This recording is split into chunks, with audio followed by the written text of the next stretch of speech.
I don't know why it is that often the weather seems to match a man's moods, but this day in particular it had run a perfect parallel to mine. But at last the storm broke, and so did I. The only way to ease my mind was to turn to action. Scotland Yard was the perfect place to begin.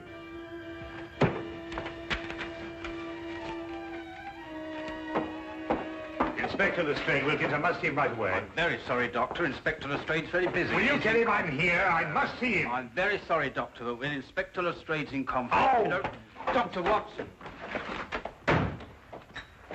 Ah, Dr. Watson, I'm very pleased to see you. Just having a cup of tea. Lestrade, something's happened to Holmes. He's disappeared. He's vanished. I haven't seen him for 2 days. Well, calm yourself, Dr. Watson. Calm yourself. Tell you he's disappeared. He may have been kidnapped for all I know. Oh, kidnapped, eh? Or worse.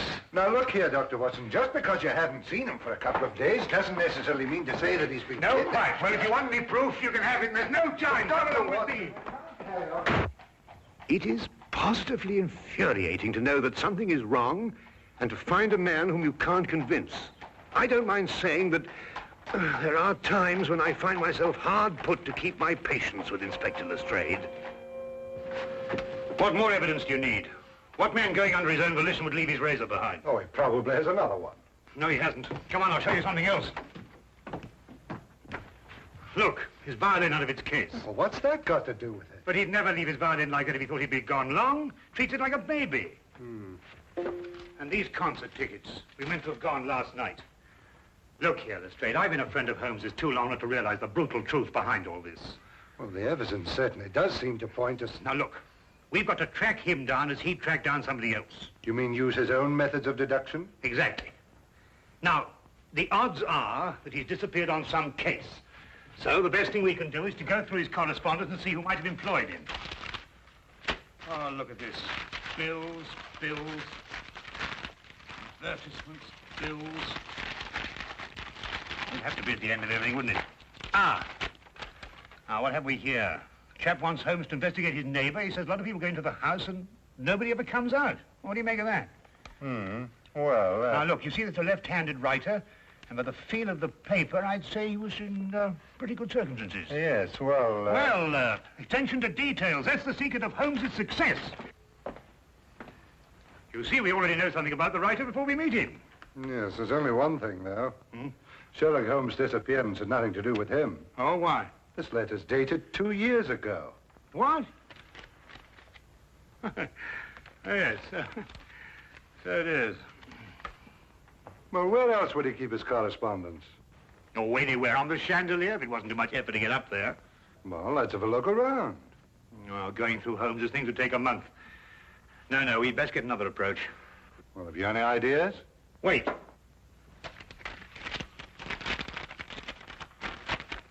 Dear sir, please call upon the undersigned at the earliest convenience on a matter of extreme urgency. Signed, John Smithson, Ye Quaint Old Curiosity Shop, 7 Bachelor Lane.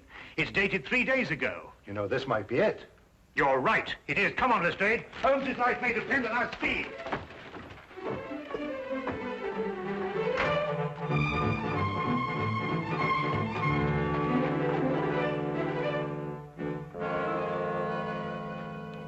Sinister-looking place. Well, it looks just like any other old curiosity shop to me. You think so? Then why was this Smithson so keen to get Holmes here, eh? Yes, interesting. What do you mean all this stuff in the window? I mean the stuff that isn't in the window.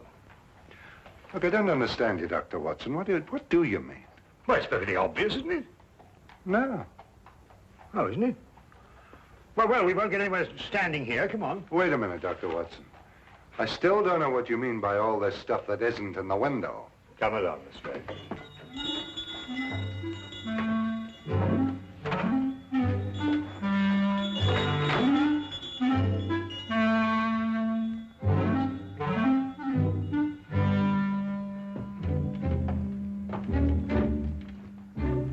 Good afternoon, gentlemen.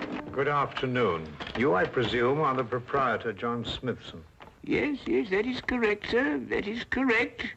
Well, I'm Dr. Watson, and this is Inspector Lestrade. We've come to inquire about Sherlock Holmes. Sherlock Holmes? Yes, a tall fellow, thin. Wears a deer-stalking cap.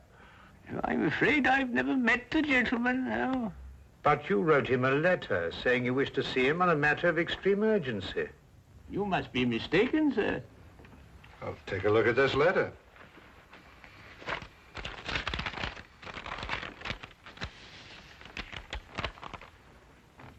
Is that your handwriting? Oh, it isn't anything like my handwriting. Here, I'll show you what my handwriting is like.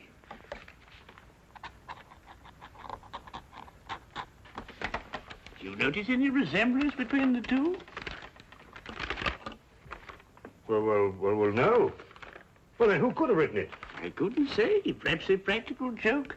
At any rate, all is well here, and I'm fortunately in no need of help. Oh. Well, do you mind if we browse around a bit? No, browse indeed, gentlemen. I like to think of my shop as an oasis of tranquility in life's busy thoroughfare.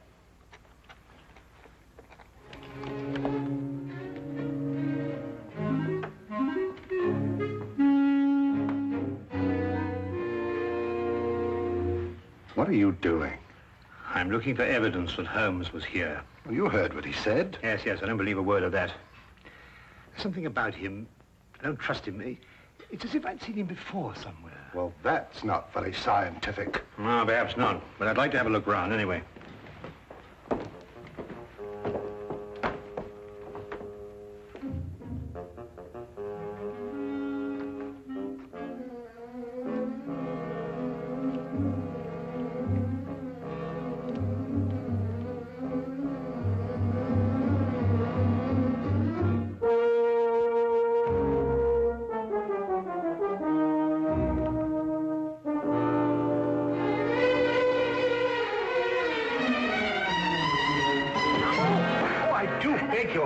Quite all right. Oh, how clumsy of me. No, not at all. It was all my fault. I wasn't looking where I was going. Of course. Thank you. Not at all. Excuse me. Oh, charming. Charming. Yes, all right, to business.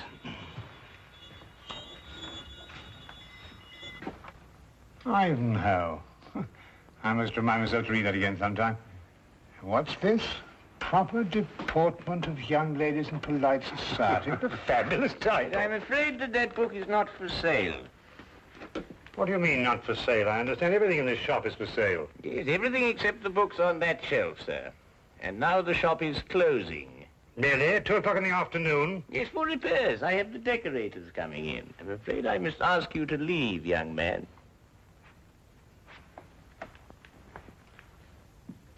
Cunning old rascal. Do you see how he tried to get rid of us, Lestrade? Well, perhaps he has got some repairs to be done. Ah, nonsense.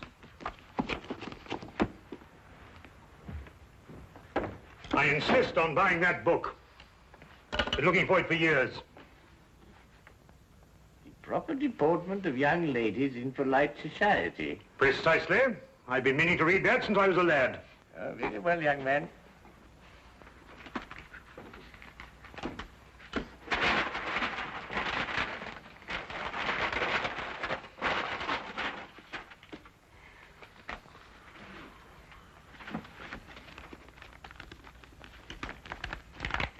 $1 please.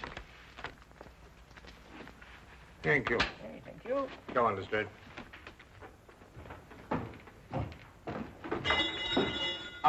Excuse me, Governor. Not at all.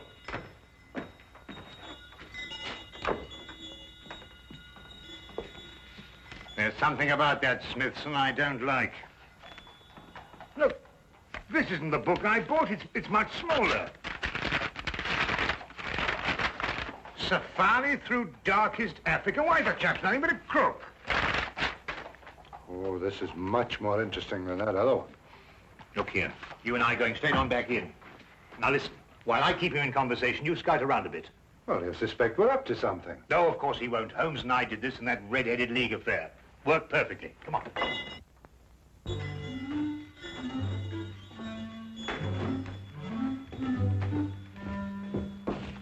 You sold me the wrong book. My dear sir, Deliberately, if you ask me. Did I assure you, Safari through... This is the book I wanted. No, that's not for sale. That happens to be a first edition, of which there are only 3 copies in existence. Proper deportment of young ladies in polite society. Now, that's the book I bought, and that's the book I... Dr. Watson. Holmes's clothes. I found them in an old pilot's chest. Oh, good Lord.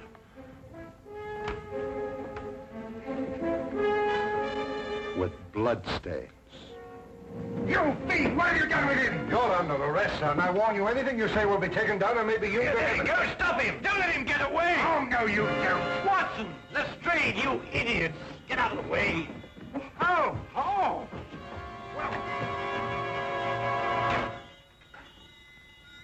He's gone with the message. Who's gone with what message? An escaped convict with the message that woman left for him in the book. And it won't be easy to find him now that you two gentlemen have completely ruined my beautifully laid little trap. Naturally, I left my razor at home. I hardly needed it here, did I? The blood stains, Holmes. Red ink, Lestrade. I've been helping old Smithson make up his ledgers. And this escaped convict, who is he?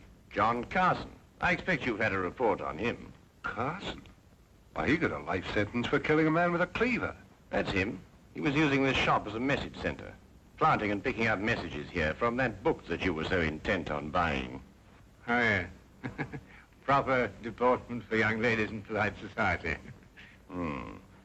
Smithson recognized him when he first came in. It seems that Carson was once employed here, but the old gentleman was afraid to go to the police.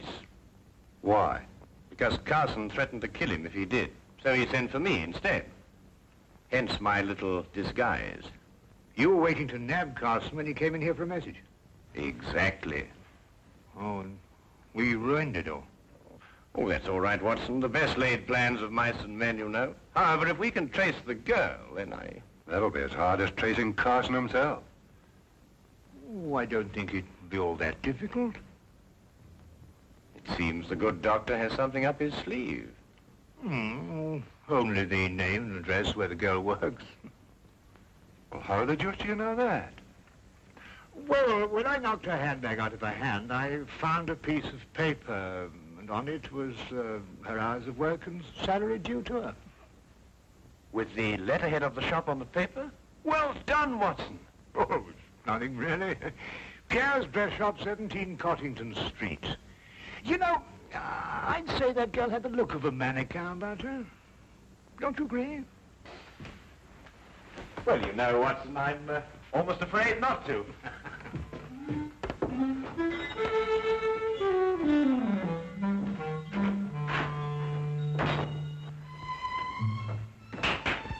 And now, mesdames and messieurs, you will see the supreme creation of Pierre with me, myself.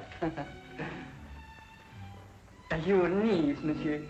She will find this ensemble irresistible. You did say your niece, n'est-ce pas? Yeah. Returning for the holidays from school in Switzerland, sir. Yeah.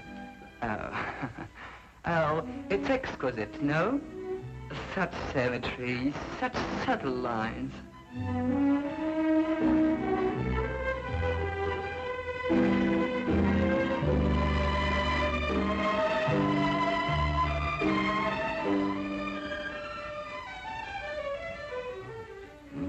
That's the girl we're looking for.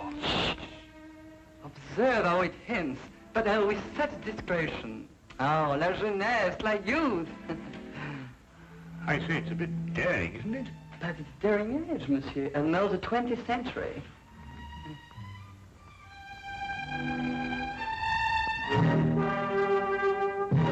I wonder, sir, if I might have a word with the young lady in private. But... Officially, Monsieur, I'm Inspector Lestrade of Scotland Yard.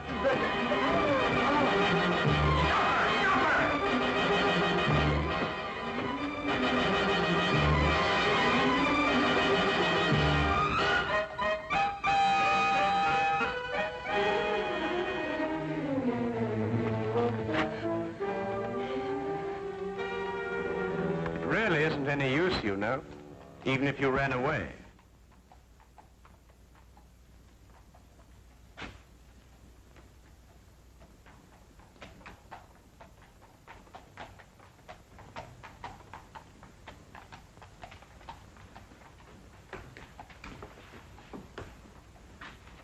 But I do not understand. Never before has one of my girl acted so.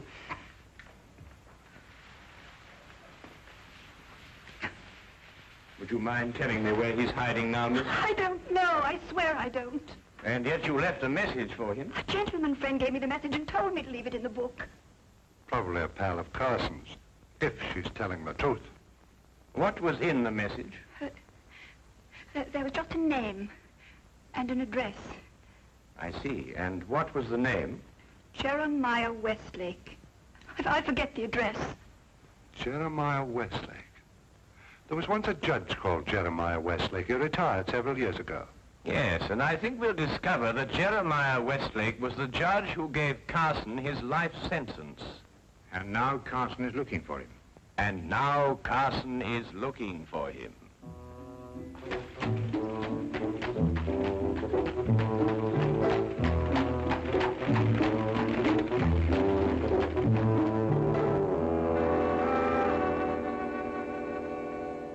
Mr. Holmes, Dr. Watson, and Inspector Lestrade.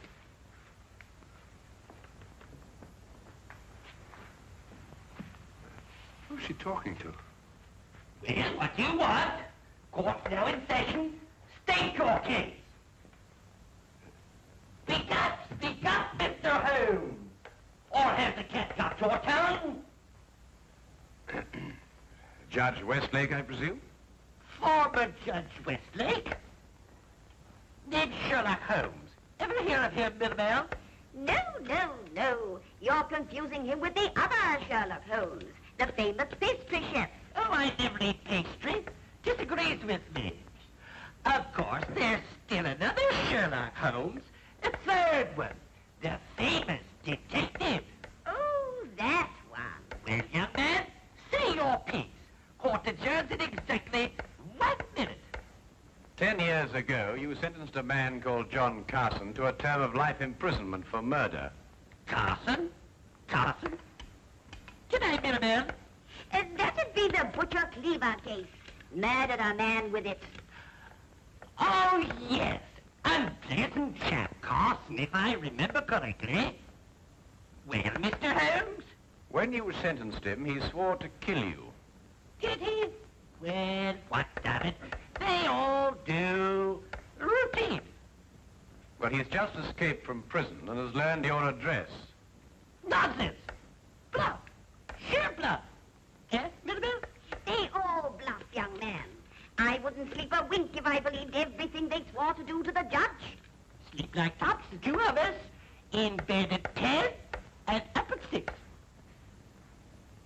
This man represents a very real threat, sir. That's all. Court adjourned. Sine die. And that, gentlemen, means postponed indefinitely.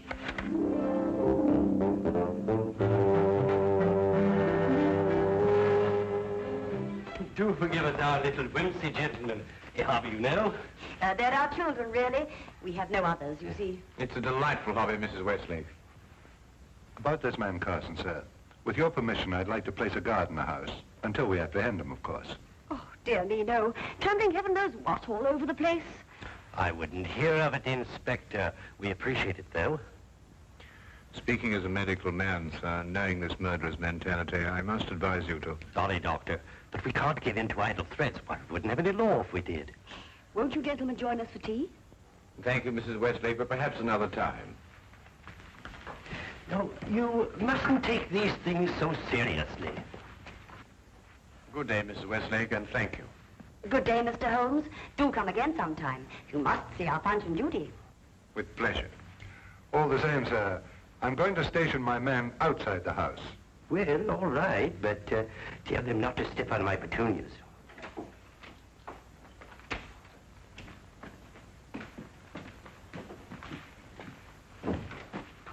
He says he's got a message for the judge, sir. I'm Westlake, my man. Here you are, Governor.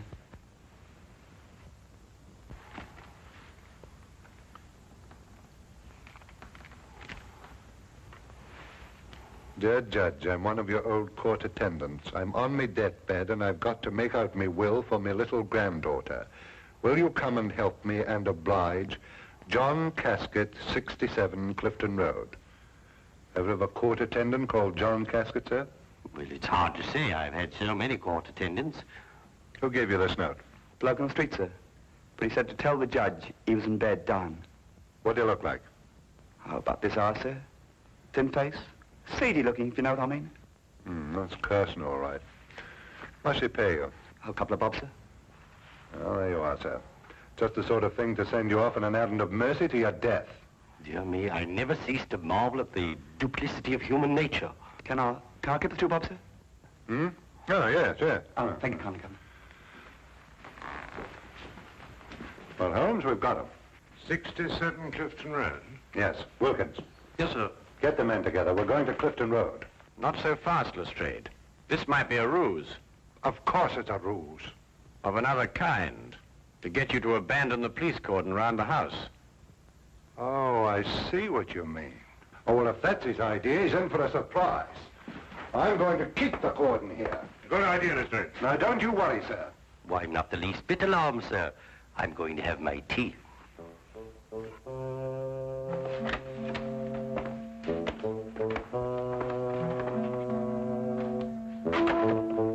Don't budge from here. If you let anyone in this house, I'll have your skin.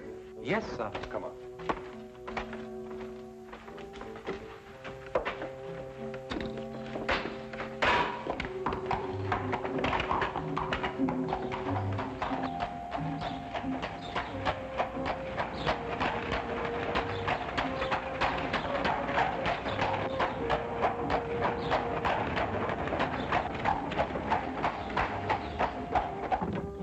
Oh, well, nab him either way. At Clifton Road or when he tries to break into the judge's house. Lestrade, who did that messenger describe? Carson, of course. And who else? You mean who else? Himself. He described himself, Lestrade. Cabby, turn around and go back to the house at once. As fast as you can.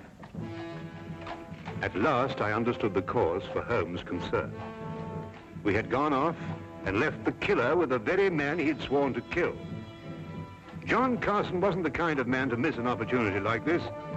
He was there, and we were not. There was nothing left for us to do but hope, and every passing second was against us.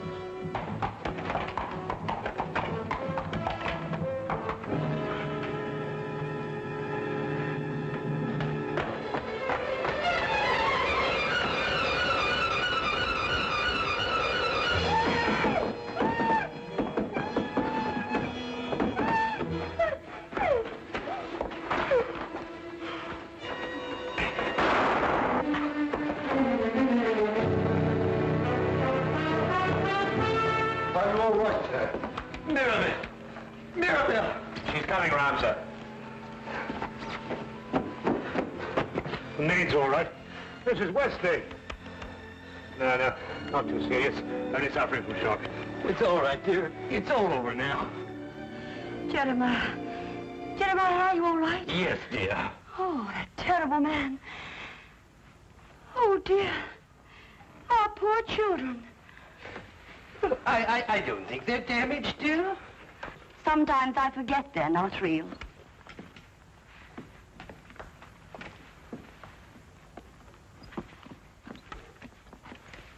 Of course we're real. We're as real as any children. You were right about John Carson, Mr. Holmes. You were very right. Now, you ruined my life. Not at all, sir. Not at all. Yes, but I must do something to repay you. I'll teach you to be a puppeteer. A puppeteer? Yes, you'll love it. Greatest relaxation in the world. Teaches you to forget men like John Carson. Now, here. You hold the thing like this. Mm-hmm. And with this string, you move a hand. And with this, you move the feet. You pitch your voice up a little. Thank you, Mr. Holmes. Pretty good thinking. Not bad, anyway.